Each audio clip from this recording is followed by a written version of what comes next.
Hello and welcome to episode number 12 of the Daily Underdog Picks for Tuesday, June 18th, 2024. I'm your host, Britton Hess, and I'm here to give you my top 3 underdog plays of the day. If you're new to Underdog Fantasy, use promo code DAILYDOG at sign up for an up to $250 deposit match bonus. Again, that's promo code DAILYDOG at UnderdogFantasy.com or on the Underdog Fantasy app. So let's get right into it. We'll start out by reviewing yesterday. We nailed Marcana again. He got his over half a total base in his first at bat. He got another knock later in that game, so good for him. Too bad the rest of our picks did not go as planned.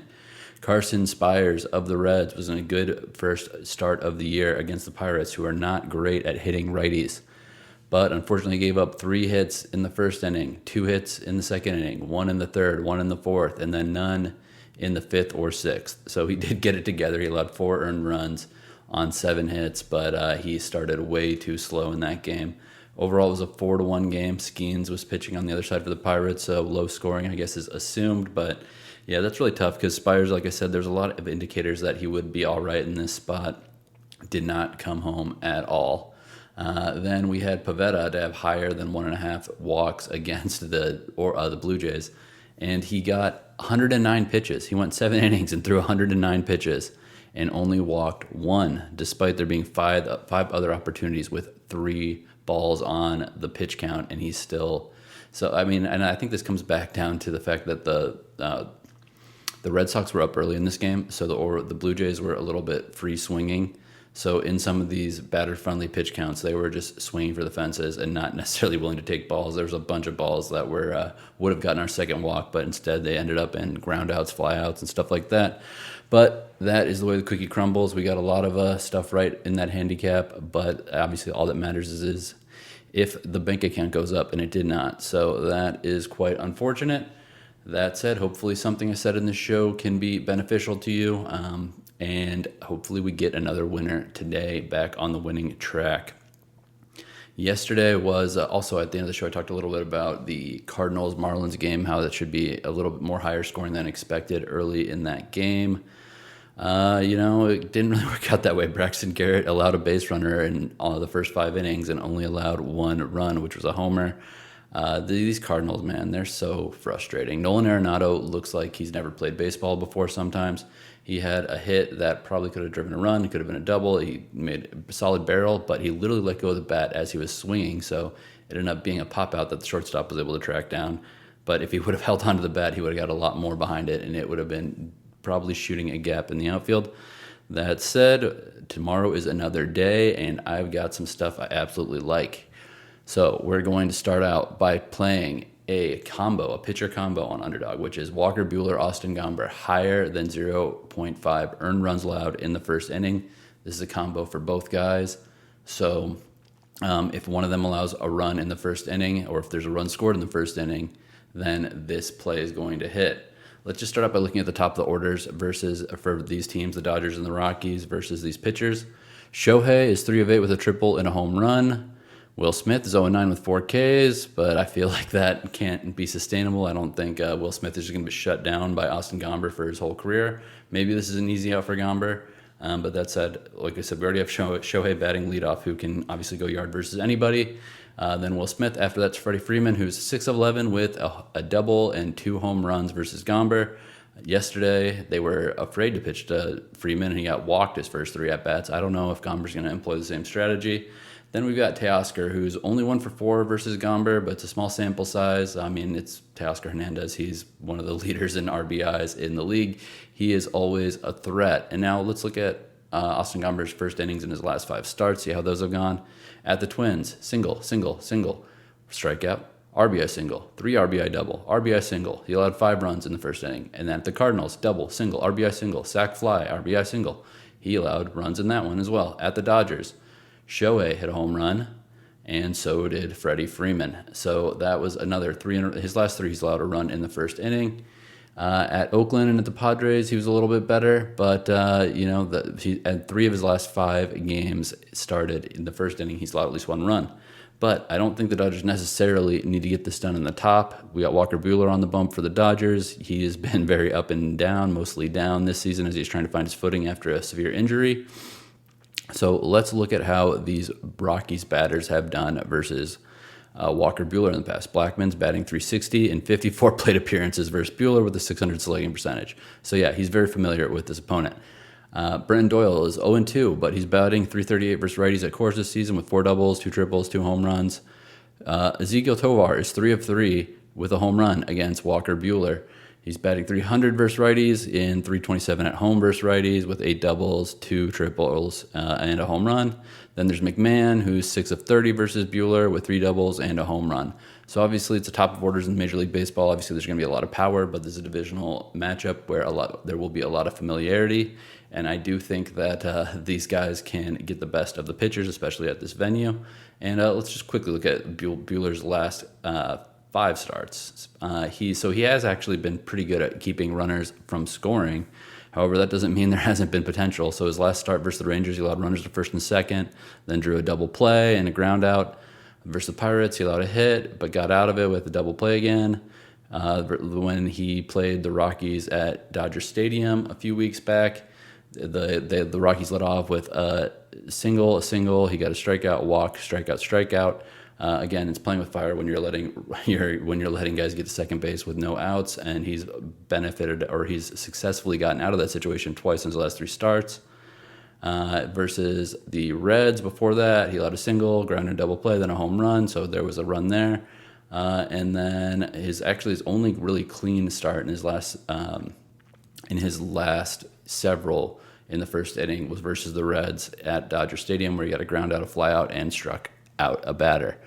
But that said, I'm taking this to be, I'm taking Walker Buehler and Austin Gomber combined to allow for higher than half of an earned run in the first inning of this Dodgers game against the Rockies.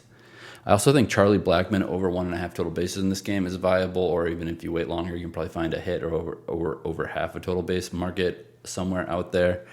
Like I said, he's batting 360 against Buehler, and 37-year-old Charlie Blackmon is on fire right now. He had Monday off, but his slash line for the last 11 games is 400, 600 off on base percentage, and 600 slugging. So yeah, he's hot.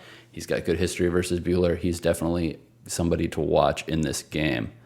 Next, we are going to go to Euro 24 for the first time officially on the Daily Dog.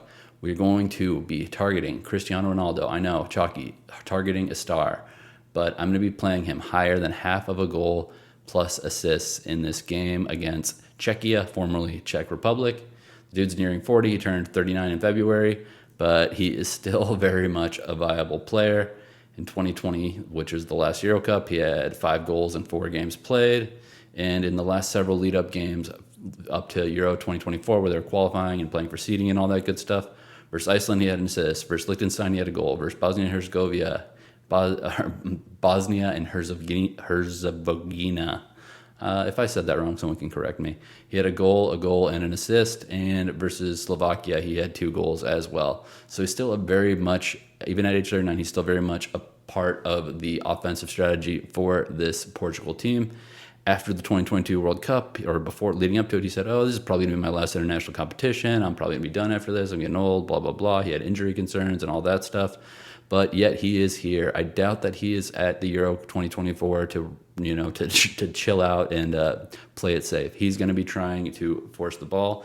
And also, this Portugal team has some other scorers on it besides him. So that's why I like using this 0.65x multiplier with Ronaldo to get a goal or an assist, because even if he doesn't get the ball across the line, he is very likely to be controlling the ball in the attacking third and be able to pass it off to one of his teammates who can get the finish. Czechia hasn't allowed a ton of goals in the lead up to this competition. That said, this is the bright lights, this is the big stage, and this is Portugal and Cristiano Ronaldo. These guys have been great in this competition. In international competition in general, they've been very solid since Ronaldo's been a part of the team, which is 20-something years ago at this point. But I'm very happy to take Cristiano Ronaldo to get over half of a goal or an assist in Euro 2024 against Czechia. Last, we're going back to the pitcher combo market. This time we're going Chris Bassitt and Tanner Houck lower than 0.5 runs in the first inning.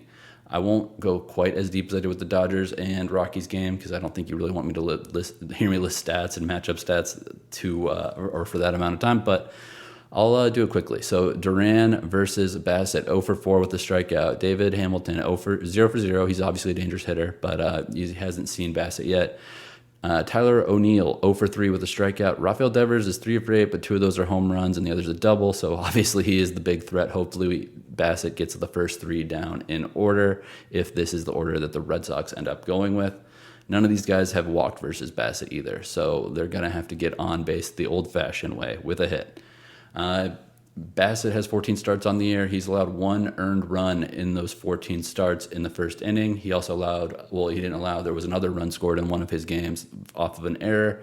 So that's 2 out of 14 where there has been a run in the first inning against Bassitt.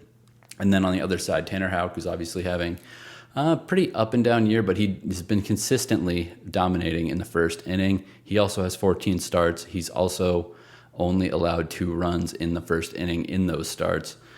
Quickly, the order for the Blue Jays versus Houck, Horwitz is 0 for 0 against him. Schneider, 0 for 0 against him as well, so a lot of unfamiliarity with Houck's stuff.